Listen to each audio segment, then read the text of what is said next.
Shalom and welcome to another in our series of podcasts from Temple Beth Am, a dynamic center for conservative Judaism in Los Angeles. This is a recording of a class from our 2022 Elul Learning Series. So my thing is about the inner work of the high holidays, of the month of Elul, and really the inner work for our entire year, but certainly we seem to put more focus on it at this time of the year. So Rabbi Heschel says that the most unnoticed of all miracles is the miracle of repentance, of tshuva. It's not the same as rebirth, it's transformation, creation. In the dimension of time, there's no going back, but the power of repentance causes time to be created backward and allows recreation of the past to take place. So for me, what my experience with tshuva for the last 35 and almost 36 years is that I have been able to change the past by doing my own inner work to see where I hit the mark and where I missed the mark, and B, to make the amends and look to for where I missed the mark and enhance where I hit the mark. Now I use missing the mark because our long confessional on Yom Kippur is the Al-Chet, which is, of course, for the sin which we had committed. But Chet is not a sin as we know it in the English language, in the Christian interpretation of it. For Jews, a chet is an archery term. It means missing the bullseye. So when I look at my life from that place, when I look at my day, when I look at my week, my month, my year, my years, from missing the mark or hitting the mark, it takes away a lot of the shame and guilt, shame and blame that I engaged in prior to this way of living. And I think that that's a really, really important way to start this.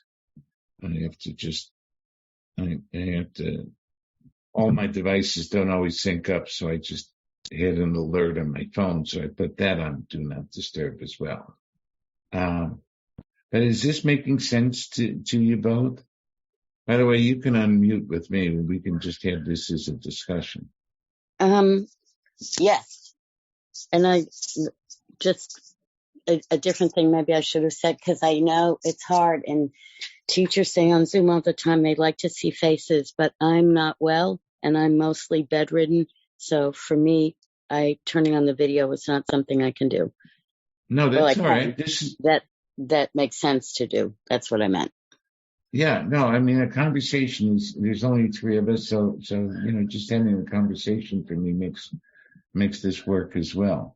Carl, is this making sense to you?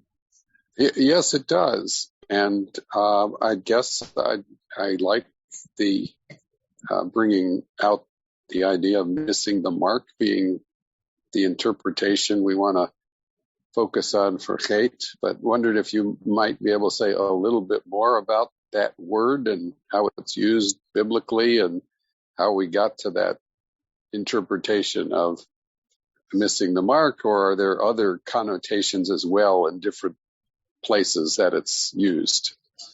Well, in biblical Hebrew, it is the least, there's Chet, there's Asham, which is guilt, there's Pesha, which is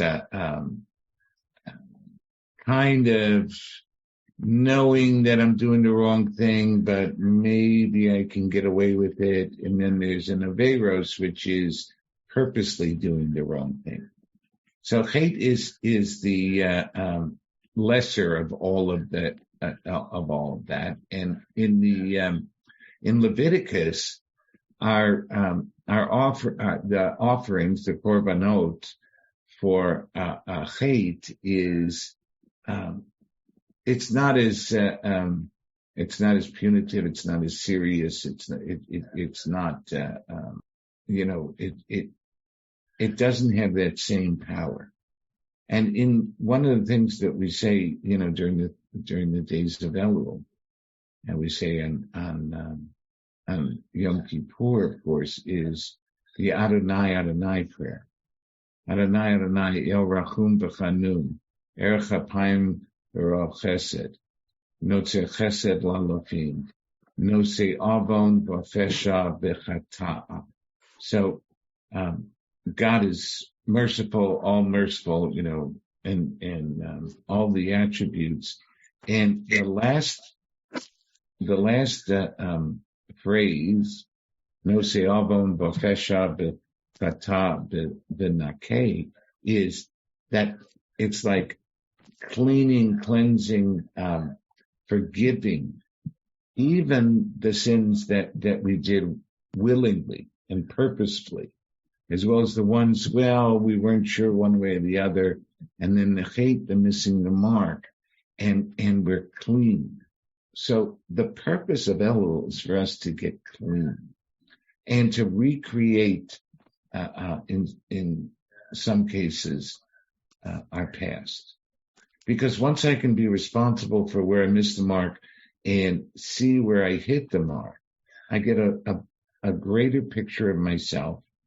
I do the tshuvot, the amends that I need to make to restore a connection or possibly restore a connection, and certainly restore the dignity and the humanity to whomever I harmed with my missing the mark, my unintentional and my intentional harms.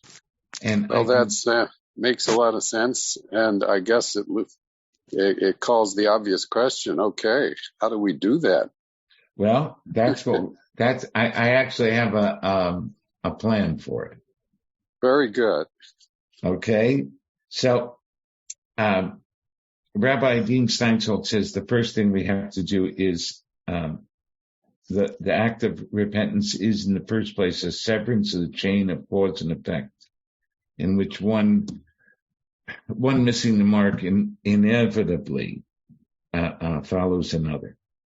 Okay, so I am going to share my screen right now. You can see my screen, right? Yes.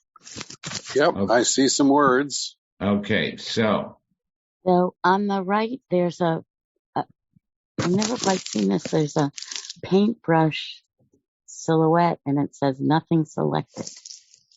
Right, because I have it on format, so let me get it out of that. Thank you. Thank you for pointing that out to me.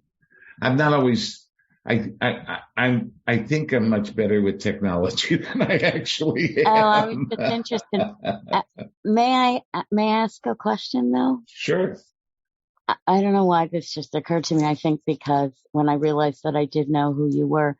So for you, the English of missing the mark and your given English name, do you, for you, if you're willing to talk about it, does that give it any particular, I don't know what I want, strength or emphasis or something? Well, when I first learned it, what I realized was that I had been missing being me. Yes, being Mark. That's a very, very astute and interesting question, because this process that we're going to go through is how I started to be and live into more of who Mark actually is. So while I make mistakes, I no longer miss who I am.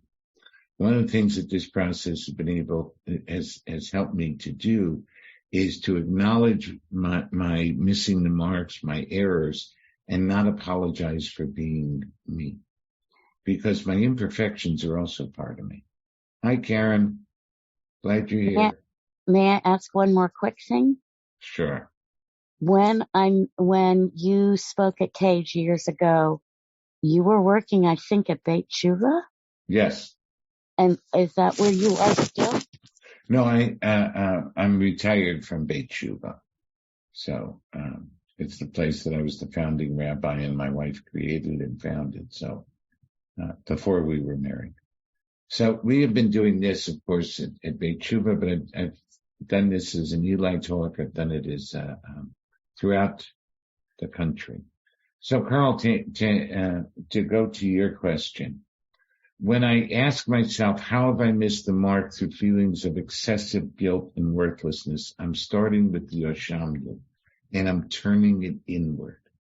See, it's easy to see all of the things that we've done wrong to someone else. Yet a lot of us miss the harms that we have done to ourselves, which cause the harms, us to harm another, which cause us to stay stuck. And the purpose of this type of work is to, I write every day. I write a blog on Rabbi Heschel's teachings, and I've been working with a phrase that says the mind. Let me get it exactly.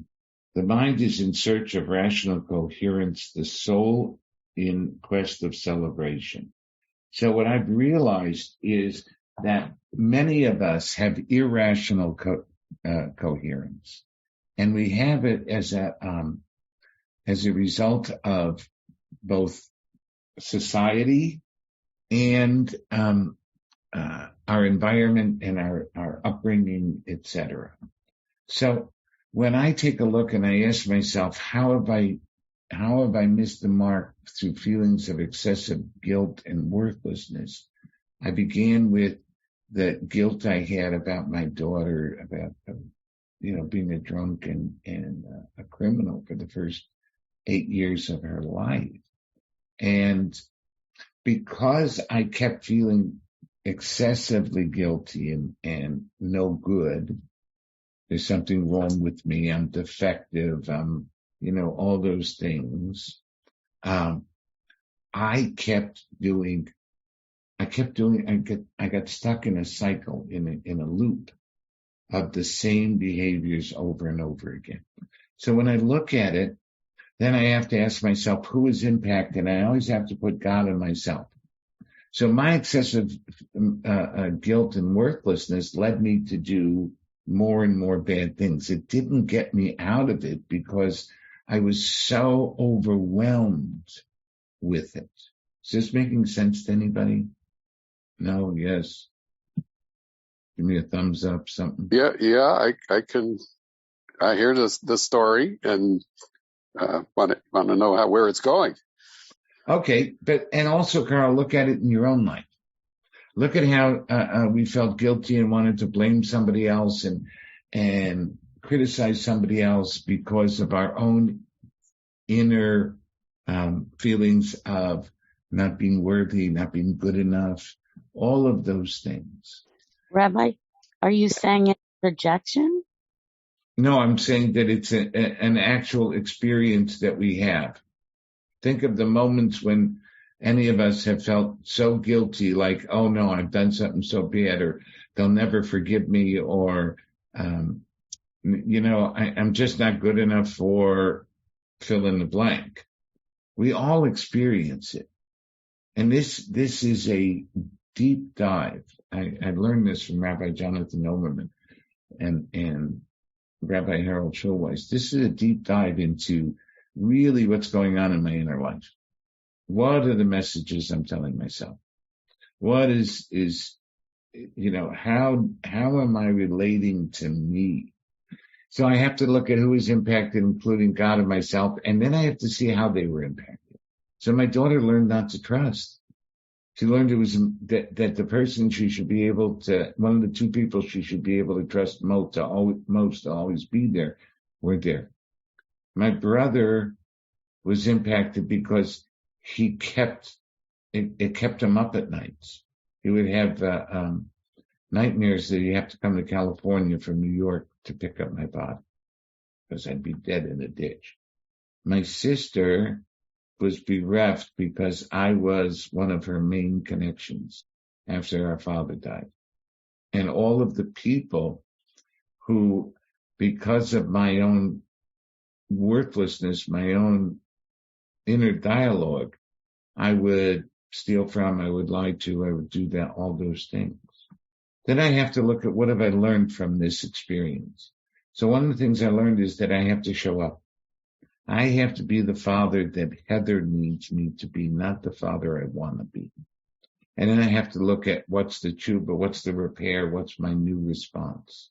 Because as Rabbi Heschel says, that through the forgiving hand of God, harm and blemish which we have created against the world and against ourselves will be extinguished, transformed into salvation.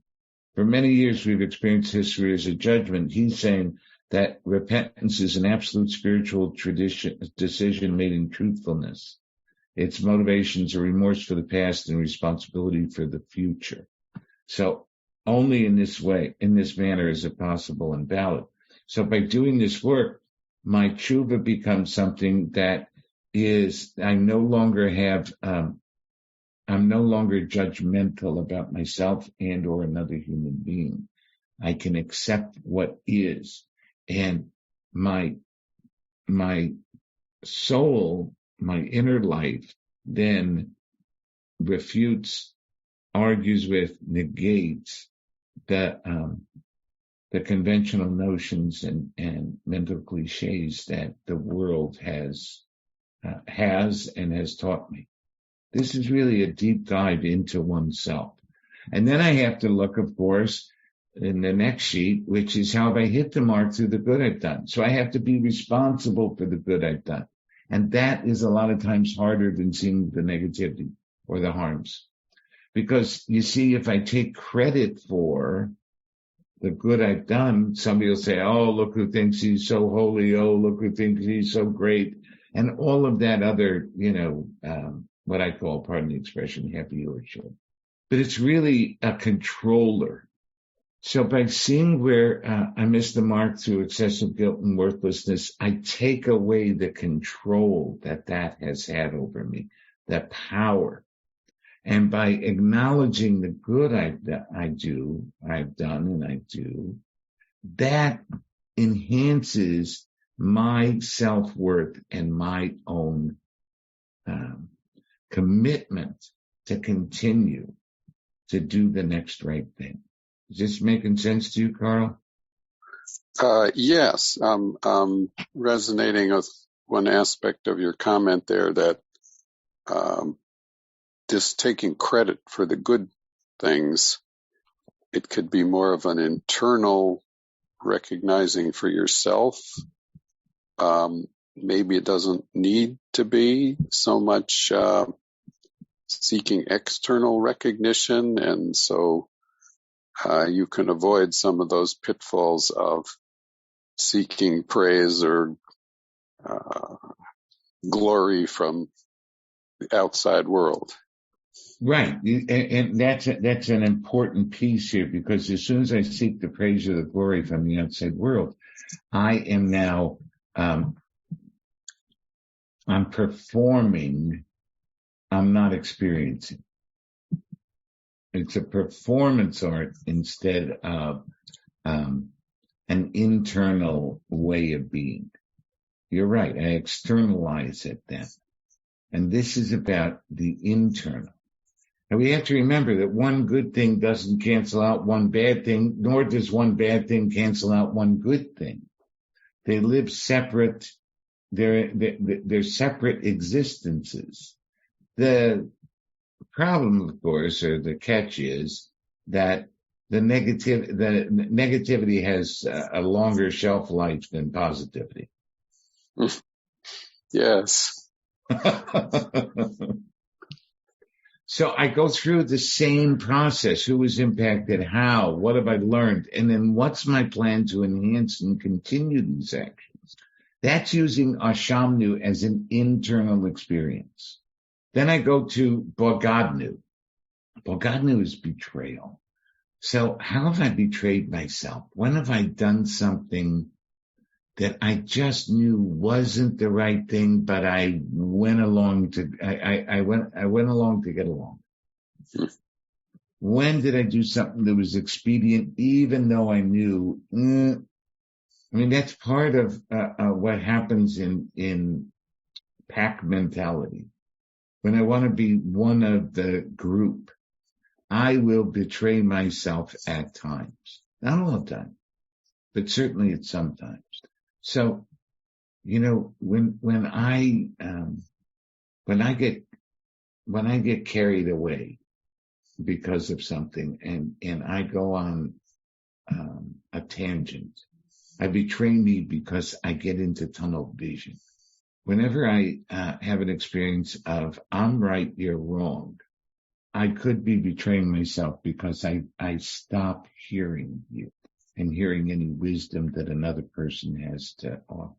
When I am judgmental, not judging, but judgmental, when I've already decided, when a prejudice or a bias starts to run me or creep in, I'm betraying myself, my soul, because I'm no longer open to learn. I'm no longer engaged in community, in communion, in a covenant. I am setting myself up as the arbiter of what's right, wrong. That is a betrayal of my soul. Does that make sense? Y'all with me? Yes. Okay. So again, we go through the same questions in order to get a better vision of who I am and what I need to do to grow. I'll never be perfect at it. We're not supposed to be perfect. But this is how I can sever myself from my betrayal, sever myself from my excessive guilt, worthlessness. I have to sever myself from that. Otherwise, it continues to just gnaw at me, bang away, etc., etc. Rabbi, I'm sorry. At this point, I have to leave my patient here, but I'll look forward to watching the recording later. Okay, thank you, Carl. Be well. Bye. Bye now. Thank you. So, in continuing, what happens is that this severance allows me to shatter the order of my own existence. And I'm able to, as Rabbi Steinsaltz says, break through the ordinary limits of myself. Because you see, I limit myself. I limit myself through betrayal. I limit myself through excessive guilt and worthlessness. I become so much smaller than who I really am. I limit myself by saying, same shit, different day. I limit myself by comparing and competing. So breaking through the ordinary limits of myself means that I break through the shell that I put around my soul, my authentic being. The next one, of course, is because to do an inventory, which is what Shuvah calls for, I have to see assets and liabilities. So the next is, how have I hit the mark by acts of loyalty and kindness? How have I stayed loyal and true to my inner life, to my neshama, to my own morality? Because anytime we go against our morality, we come up with this irrational coherence as to why it's good and it's okay. So these worksheets are here for us to be able to say, you know what? I'm not going to give in to the irrational coherence, to the excuses, to the ways of being that have for a long time allowed me to be okay with the ways I've harmed me as well as other people. Because just as when we hurt another person, we hurt God. When we hurt ourselves, we're hurting God because we are created in the image of God also. So I have to look at, how have I hit the mark? by these acts of loyalty and kindness, loyalty to truth, loyalty to commitment, loyalty to communion, loyalty to the covenant that we have, whether it's with our children, our spouses, our parents, our friends, our community, our work, etc. We have gotten into transactional connection much more than we've gotten into covenantal. We have we're more used to an I-it relationship rather than an I-thou, where we're able to be who we are and be more afraid of hiding than we are of being seen. And that goes back, of course, to the story of Adam and Eve in the garden. God says, Ayeka, where are you? Adam replies, I heard the sound of you in the garden and I was afraid because I was naked, so I hid. Think about how much hiding we have done, how much hiding we have experienced from other people. So hiding became the way of humankind. We put on the right clothes, we put on the right, we have the right political stance, whatever, wherever you are on the spectrum, on the continuum of politics, we have the right religious, et cetera, et cetera, et cetera. We do everything by the right in order to hide ourselves. And what does God respond? He responds to Cain. It goes, the next chapter to Cain, that Abel's offering was accepted, and to Cain, and his offering, God paid no heed. Cain was much distressed and his face fell. And the Lord said to Cain, why are you distressed? Why is your face fallen? Surely if you do right, there is uplift, but if you do not do right, missing the mark, negativity couches at the door, its urges towards you, and you can master it. You can overcome it. So this hiding, this negativity, this low self-esteem, etc., in some ways it is part of our upbringing, and we can master it. First of all, how would Cain know if God accepted his offer or not? I mean, it's not like God's talking to everybody and just, oh, thanks a lot, etc. And yet, when we do the next right thing, we're uplifted. And when we don't, that negativity couches at the door. So think about how, or the types of negativity that couch at the doorway of your mind, the doorway of your emotion. And by doing this type of inventory, we can then say, not so much anymore. So, Ashanu, Boganu, Gazalnu. Gazalnu is stealing, misappropriation. So how have I missed the mark? Wait, Rabbi? Yeah? May I take you back before? Because sure. Maybe I didn't hear it correctly, but I got stuck on a phrase that you used. Did you say irrational coherence? Yes. I couldn't make any sense of that. Okay. It's a term I just came up with. I come up with these ideas in these ways. Irrational coherence is when I take things that just aren't true or not right and I make them okay. Oh, so it's not that you think that irrationality coheres the way rationality coheres. It's and I'm groping for the words. It's a way to describe a certain kind of rationalization. Yes.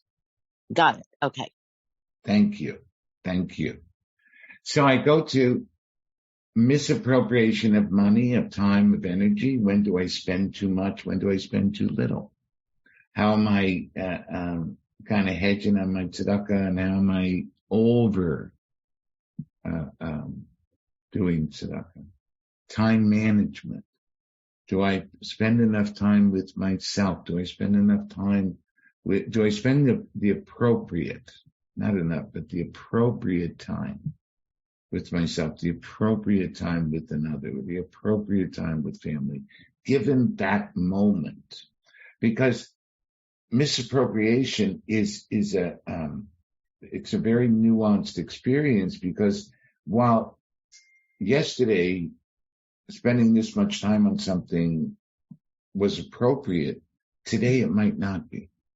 So it's a constant review of what is, both time, money, and my energy. How much energy do I spend trying to be right? How much energy do I spend accepting what is? How much energy do I expend denying what is? How much energy do I expend in my work, in my home, in my shul, in my community?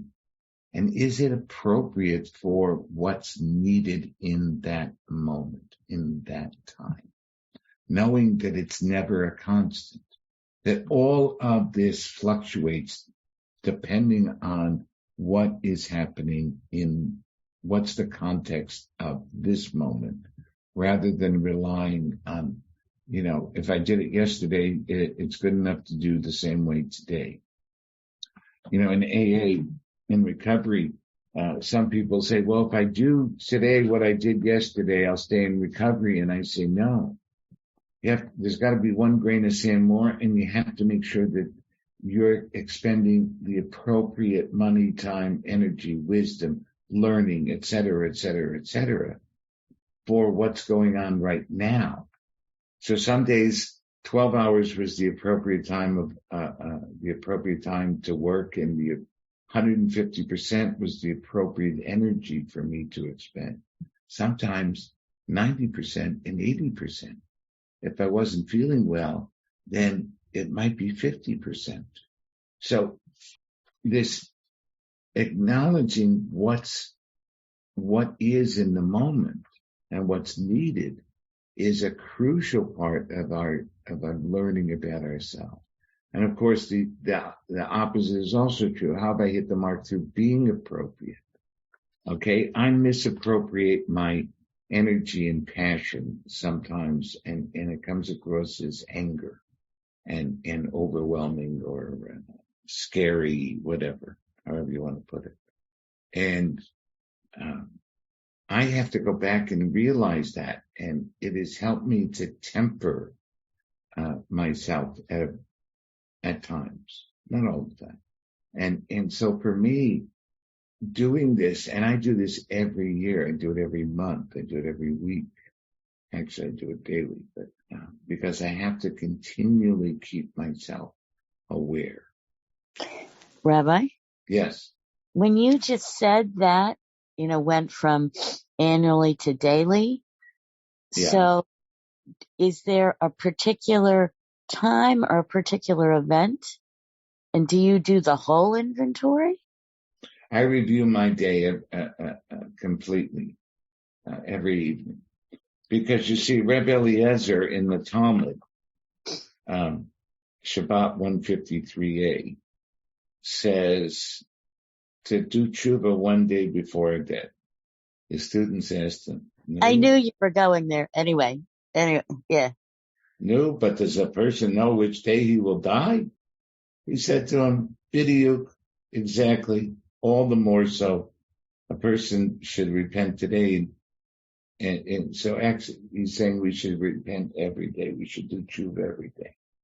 So for me, I have to do it, because if I don't, then it builds up. And that's where my irrational coherence comes into being, because I set myself up as to why I'm right for doing this and acting. See, because if you weren't like this, I wouldn't have to be like that. So the next part of my inventory is the inventory for this time of year is about our intuition, our instinct, our soul's knowing. And as you can see here, it's a 4 square.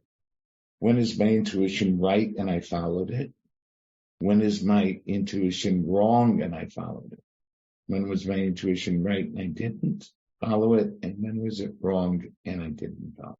So in a diagonal, we see where our, from the left, top left, intuition right and followed, intuition wrong and didn't follow.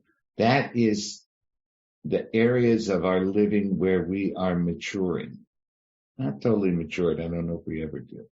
And of course, from top right down to bottom left is where our intuition, where our soul, where our inner life needs help and we need to focus on maturing, growing, nurturing those areas that really, really keep tripping us up. Any questions, thoughts so far? Okay, so. I'm sorry, I have another one. Okay. When you do this daily, do you actually write on your sheets? I don't write on them so much anymore because it's so ingrained after 35 years of doing it that I'm like. And did you save earlier sheets? And do you ever go back to see your trajectory? Oh yeah. Yeah, I do it because it's just like my interpretations of Torah. Okay, my understanding of Torah every year. If I see any parak, any chapter of Torah the same way I saw it years before, I know that I'm going backwards. I'm not going forwards. I may ask one more. It's very personal, Sure. but small group, and you did the day before you die. Is this something that your family knows that will be okay to read eventually? Or are they supposed to do they know that they should get rid of it without reading? Well, I'm continually adding to an ethical will for my daughter, for my family, so that my family knows everything about me. I'm an open book. Because if you in earlier years wrote that often, there must be a very large collection of your inventory sheets. Yeah, and you know, because I share them every year with my family, there's not a lot that they don't know. I had missed the part of sharing with your family. And do you do that during Elul? Yes, I've done it. That's the way we come together. That's the way we all come together, and we're all able to, before Yom Kippur, forgive one another because we know what we're forgiven. I'm on this here. So we know what we're forgiving at that point. Okay? Hold on 1 minute. Let me just close the door. I have to finish. So does that make Elul, or does it depend on the year whether Elul is your favorite month of the year or your least favorite month? Well, they're all favorites, but Elul and Nisan are the most joyous for me. Not Sukkot. How about that? Okay. I'm holding you up, but thank you. No, that's all right, because I get I'm totally connected and totally transparent, and the people closest to me are also. So we just strengthen the bonds of our covenant and our covenantal relationship. So the last two are, how have I missed the mark through negative speech towards myself and in others? Gossip. Gossip there's the delicious pleasure of Lashon Hara. And really what I like to focus on is the negative speech towards myself, towards oneself. How often have we put ourselves down for any number of imperfections, inabilities, not knowings, unskilledness. It's probably not a word, but all of the things that we say to ourselves that put ourselves down, all the shoulda, coulda, wouldas.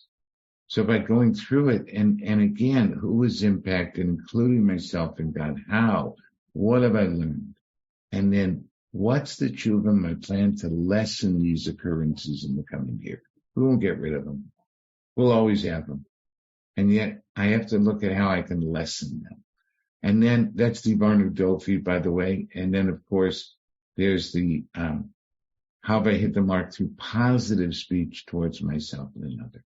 How have I given myself the permission to move forward? How do I speak to myself in a way that's loving, compassionate, caring, and trusting? How do I speak that way towards another? How do I give them the opportunity to and the encouragement to move forward in whatever they are, whatever they're attempting to do in their own living? Because for me, this is so very, very important. And by doing this, that's those are the 5, let's see, what is it? It's 9 worksheets, which, if you want, I'll send to Ari. Actually, Karen, if you both give me Karen, what's your email? You want it in the chat, or shall I tell you right now? If you tell me right now, I'll send it to you. KAKPhD@gmail.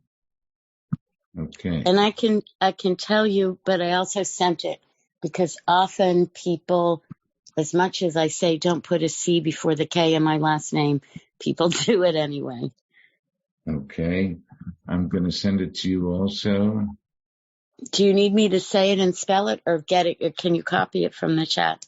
I'm having a little bit of a problem copying it, but I've got it here, so I'll do it. I see that. I got it. Thank you. Okay, you're welcome. Did you send it to both of us at the same time? Nope. I just sent it to you. Oh, I just got it. Okay. I just got it too. All right, and I have to send it to Ari also, so I have his. Carl was on. Right, Carl. He's going to send it to Carl. Got it. So, Rabbi. Yes. Do all your residents do the 9 pages, or is this yours? Well, I share it with them. Whether they do it or not is, Yeah. All right. But I share it with everybody. So, so I'd like to end with of course, a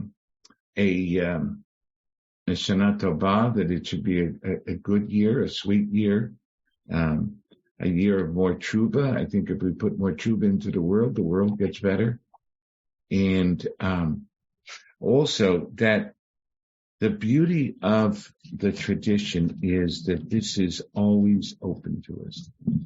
And I do a little piece that I want to, what doing tshuva does is it moves me from unnecessary suffering, or neurotic suffering, as M. Scott Peck calls it, to essential pain.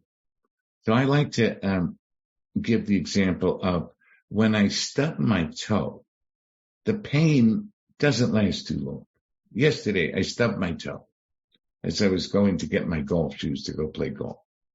And the pain dissipated a lot quicker than how could you be so dumb? Why weren't you watching? And blah, blah, blah, blah, blah, blah, blah, blah, blah, blah, blah, blah, blah.